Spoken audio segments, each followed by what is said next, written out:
All right, hey guys, before you get into this episode, I just want to say I am getting over a sickness. I said that on social media and also said that on the YouTube channel.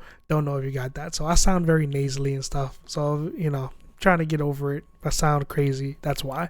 But hope you guys enjoy the episode.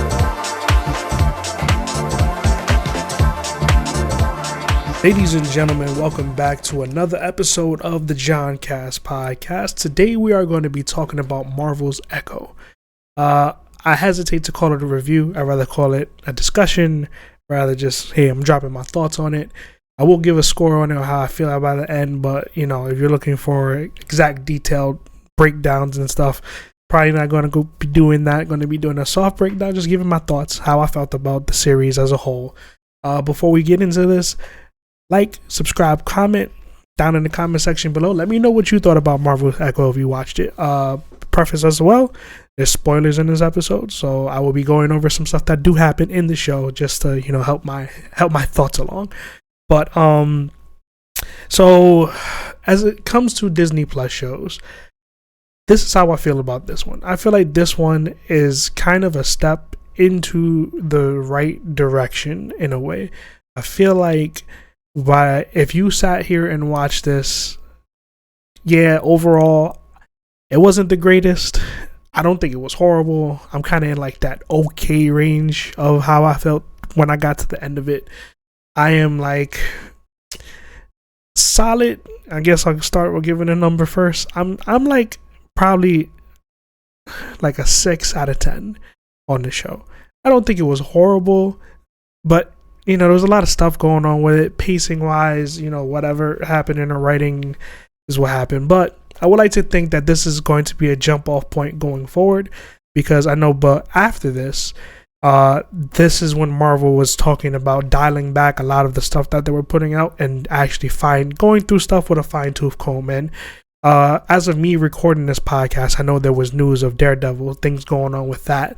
The Daredevil Born Again series of, Kevin Feige actually sitting down, watching some of it, and actually scrapping it and started hiring people from, I think, the old Marvel Netflix shows, specifically The Punisher, the people who wrote The Punisher, and some other stuff. I forgot what the other thing was. So I'm thinking that while this was probably a flop by the time we get to the end of it, I like to believe that this is a start of righting the ship and going into the right direction.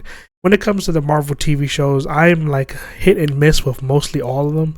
Like there's some I watch and I like. There's a whole lot more that I just like dropped it. Maybe saw a couple episodes, which is like, this is not for me. The one that I like the most is Loki. Loki season 1 and season 2.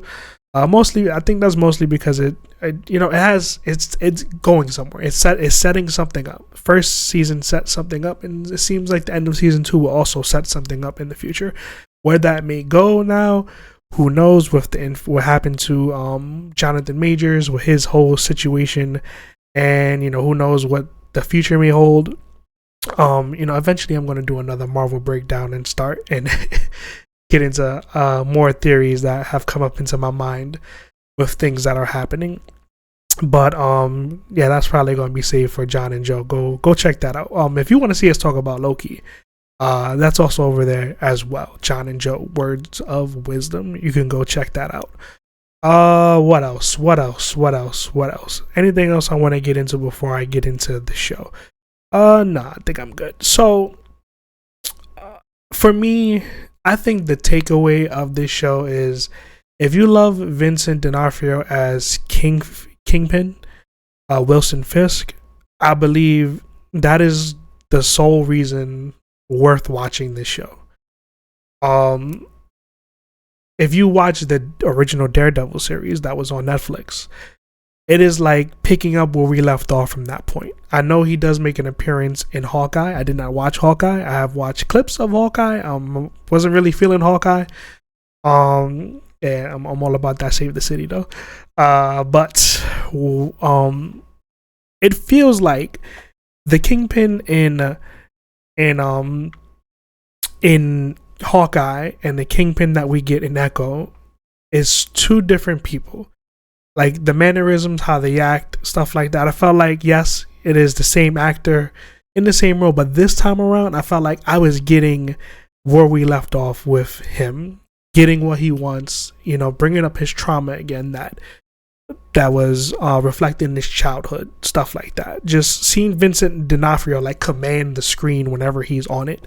Those things is just like I said, I feel like that's the sole reason for watching this show. Now he doesn't appear till I believe episode 3 in the flesh. He's talked about in episode 1 and 2 because it's believed that he's dead, but he actually shows up at the end, either the end of episode 2 or the end of episode 3. I may have that wrong. So yeah. Otherwise, the story beyond that is, I guess, passable. It's okay. Like, it's nothing crazy, but we are picking up with Maya Lopez, who was also introduced in Hawkeye. She is deaf, so she signs. Hence, we are going to start going into why the name Echo, what happens. But traditionally in comic books, her quote-unquote powers is she's able to copy the abilities of anybody she comes in contact with, being fighting styles, physical aspects, physical traits, stuff that they do in fighting. She works just like Taskmaster, if you know what Taskmaster does.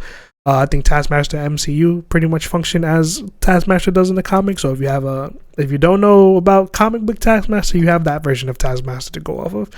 So here, now, I don't understand what her powers are. I will start with that. I'm going to go into my best understanding of what is happening when it comes to what her powers are in this show.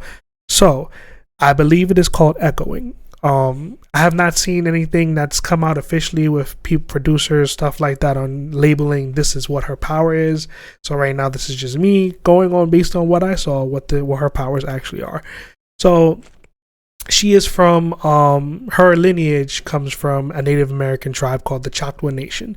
Actual Native American tribe. You can actually go look them up. They are from Oklahoma, or they are stationed in Oklahoma. That is where they're mostly, I believe most of them reside. So you have that to go look up. It's a very interesting piece of information coming out of the show. So yes, you have the Choctaw Nation. So the way that is portrayed is, there's the first generation of the Choctaw who not really understanding what they were, because if the explanation happened, maybe I missed it. But we start off in the very beginning of the series with looking back at her ancestors, and they were protecting a light or protecting water, protecting the source of energy, whatever it is. And something happened in this cave that was where they were protecting, that it collapsed. So when it collapsed, they came to the top side, to Earth as we know it. Top side in a field somewhere, and then they shed whatever it was and became the first generation Choctaw. So as we are going through the show, we are seeing different generations of the Choctaw who have some type of, I don't want to say ability, but trait that makes them, that distinguishes them. So one, they do label these traits as the show goes on. I may not have all of them. So one of them was wisdom. I think one was being clever. One was heart, and one was strength. So you're going through these visions that she's having as the show goes on of these different people from her ancestry. And she is, I guess, acquiring their traits, or these traits are helping her to form herself or something like that. So by the time you get to the end of the show, she's finally embraced her lineage. Basically, she's come to term with, she was dealing with pain, struggle, stuff like that, because she had lost her mother as a child, and it's a trauma that she truly never got over. And then you're also dealing with Kingpin, who she also viewed as basically her uncle. So it was trauma that she never really got to heal until she got to talk to her mother again in the process. And at that point is, the point of understanding, and that's when she truly unlocks what the ability does. So from my understanding, this gives her strength, cleverness. She has the ability to heal. But healing, I'm not sure what level of healing are we talking about? I mean, we do see her mom, when she does have the power, that she's able to heal a bird. And the bird is injured and she heals whatever happened to the bird. Then towards the end, when she heals Kingpin, it shows that she's healing his emotional trauma that he dealt with as a child. Something that, if you remember the original Daredevil series, again, he killed his father because his father was abusive to his mother, and he just decided to take a stand. And he killed his father with the hammer. So that's something they kept in aspect. I'm going to go into a little bit more of this canon aspect of MCU going forward and how I feel about it. But yeah, so that is what I believe her power is. So you have that.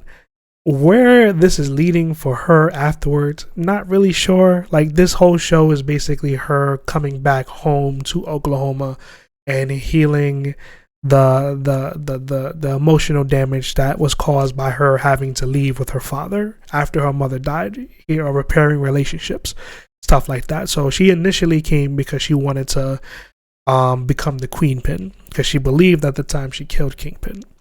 So she wanted to go there and to mess up a whole bunch of operations and take it over and control it. But that didn't go as planned, as usual. And, like I said, by the time we get to the end, Kingpin is, what is it? He leaves Oklahoma, and then he is going to run for mayor.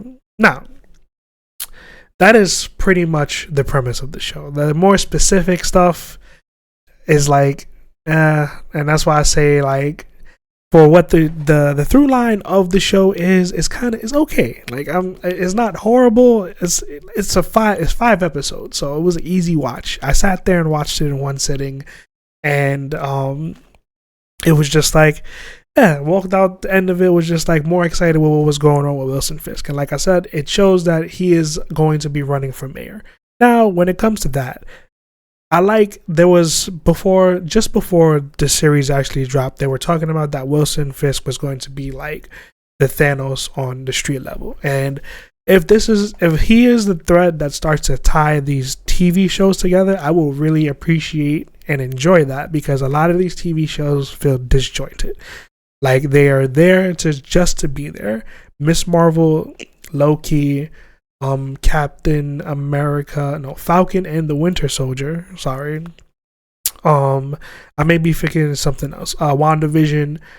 Those really feel like they are connected to the main story going on in the MCU, so they have a purpose. Everything else kind of feels like we're just introducing these heroes and not really knowing what we're doing with them. So right now, I feel like, hey, if we start with Echo, right? Hey, is not that great of a show in my opinion, like I said. But if this is the start of even bringing back the grittiness of the Netflix shows, to me, that's cool. That's a direction we can do. Rope all these heroes in, and if we end up reforming the Defenders in some way, that will be cool too. We got confirmation that these shows, all the events of the Netflix shows, are considered canon, and I think I'm gonna take this time to go into how I feel about that, what I think about that statement. So right now we had the appearance. I think his first appearance, Daredevil, was in She-Hulk. No, sorry, his first appearance was actually in the Spider-Man movie. No Way Home. No, I don't remember the title. I don't remember which title. They melded together in my brain. The Spider-Man movie that he was in. Hope you know it. So he appeared there, and then he ended up in She-Hulk. That's when we saw him in uniform. And then he appeared in Echo. It's just as a flashback. But during the time that he appeared in Echo, this would have been taking place during, I believe, the snap, if I have my timeline correct. So we have, a whole bunch of stuff to touch on when it comes to Daredevil, of what happened in between. And like I said, because they took a step back and are rewriting the show essentially, right before I decided to start recording this, it was confirmed that the actors who play Karen Page and Foggy Nelson, will be returning for the Daredevil Born Again series, which is a great sign in my opinion. Initially, when the show was first being written, they weren't a part of it, but now they are, which I think, like I said, helps because they are definitely a part of that show. So, like I said, these shows are considered canon. For me, I feel like we are going to, because I think this was the question as Daredevil was appearing in these shows, was what, okay, it was like, okay, yeah, some things may have stuck, some things may have not stuck. Yes, this version of Daredevil experienced some things, but not the same things. And I really believe that when we get to the nitty gritty of it, it's probably going to be the same thing, because there's going to be so many questions about stuff that happened. If when we go down the line, like if whatever, as the story goes on, if we start, hey, based on these series, because now you have to watch these series to help dress Daredevil's story up, to understand what it is that happened. So now you have, to me, Daredevil is the best amongst them. So you have Daredevil, Iron Fist, the Punisher, Jessica Jones, Luke Cage, and the Defenders show, the team up show. So you have these different views of it. For my taste, I enjoyed Daredevil, I enjoyed Luke Cage, and I enjoyed Punisher. Jessica Jones didn't really care for much, and I think it's a consensus that Iron Fist is just not a great show. So as we go down the rabbit hole, and now we have all of this stuff to pull back from this history. Like I said, I feel like there's going to be some stuff that they take and it's going to stick, and we will know. Like in this case of Echo, I feel like they addressed Wilson Fisk and saying, okay, he dealt with this trauma, right? This is still a part of his story of him killing his father. Now, if you remember where we left him off at in Daredevil, he actually went back to prison. So now, like I said, it leaves the question of, okay, if he went back to prison, wouldn't everybody be aware of him now? Like it seems like he's still a shady figure, at least in Echo, and people know of him, but because even if he's running for mayor, like I said, and it's questioned. So I feel like there's going to be aspects of the stuff that happened in Daredevil that they are going to take from, but not every single piece of it is going to be canon. So like every single event that happened to Wilson Fisk, I don't think is going to be canon. I think they're going to take bits and pieces to help address it, and those bits and pieces they choose to take, they will let us know. Like he is aware of Daredevil, which is shown in Echo. And like I said, Echo Daredevil appears and he's there to show why Maya was so special, and it was because she was, of all the people that have come across Daredevil, she was the only person that was able to kind of take him fight him, and have some type of chance in fighting him. She didn't defeat him because he ended up leaving, but she was the first to actually give him a run for his money. So that is what made him special, or her special. So when it comes to the rest of these shows, like I said, I feel like hopefully we get everybody who's played the main characters, Jessica Jones, Luke Cage, Punisher. As far as I care about Danny Rand and Iron Fist, you can recast them. I don't know how I feel about that show. Like, if they want to pretend that show doesn't exist, but at the same time, I do think it would be cool that we have an Iron Fist and Shang-Chi existing in the MCU at the same time. I think that would be cool.